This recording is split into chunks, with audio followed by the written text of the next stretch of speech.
In this video, we're going to go over how to use layouts and title blocks. Now, I've been having you copy any previous work and save it in this format for a specific reason. Layouts allow us to have a single page dedicated to a single view of our modeling space. We will set up a layout for every single one of the drawings we've previously made. We'll talk about title blocks. The title block is simply a detailed block, except it's specific for print layouts. There are fields or attributes that we can enter information into. For this project, we can right-click on the Layout tab. We're going to start a new layout from a template, which should bring you directly to the templates page under the Autodesk folder. You can follow the file path that's outlined here. We're going to choose Tutorial MArc. We can now delete this first layout since it's not needed anymore that we have this one. To investigate further into this title block, double-click and we'll fill out this information specific to this project and to us individually.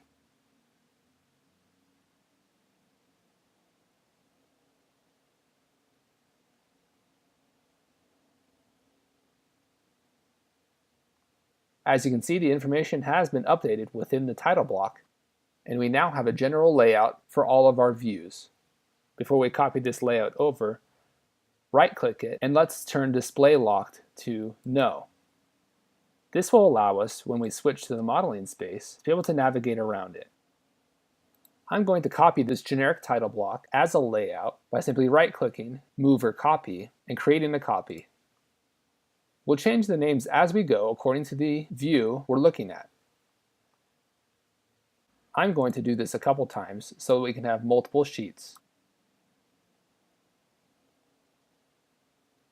Now we can begin selecting the different models. Within the first layout we've now created with our title block and our generic information entered, go ahead and toggle to the model space. Let's start with the very first model that we did, which would be the condo. Again, because we spaced everything out, there should be enough room to be able to look at it without having any interruption from another model. From the application status bar, we can set the scale of the model, and as we can see, at a 1:1 scale, we do have some interruption from the model to the left. So let's just move it over. Even though we're on a layout and looking at a title block on a paper space, because we're toggled into the model mode, any adjustments made here will be as if we're making them under modeling. Now, when I toggle back to paper space, I won't be moving, and if I go back to the model space, we can see that I have moved it over just a little bit. I'm going to call this layout Condo Walls.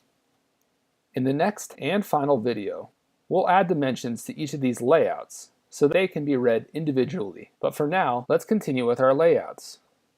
Moving to the next one, we're going to do the wall plan. Set our scale to 1:1.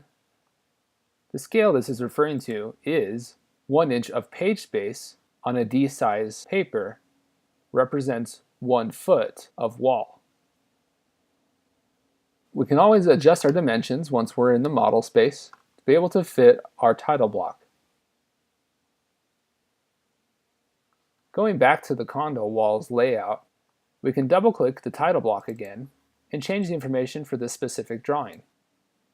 Because this is the first drawing that we're making, let's change this to 1.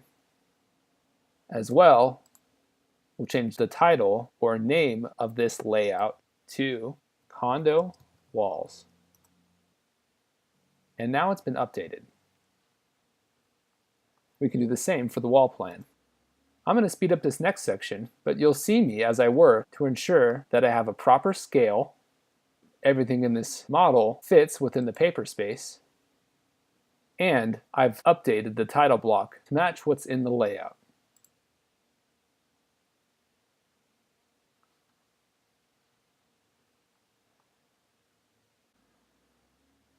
You can also see me right here deleting the 3D model of our roof to be able to make space for the site plan.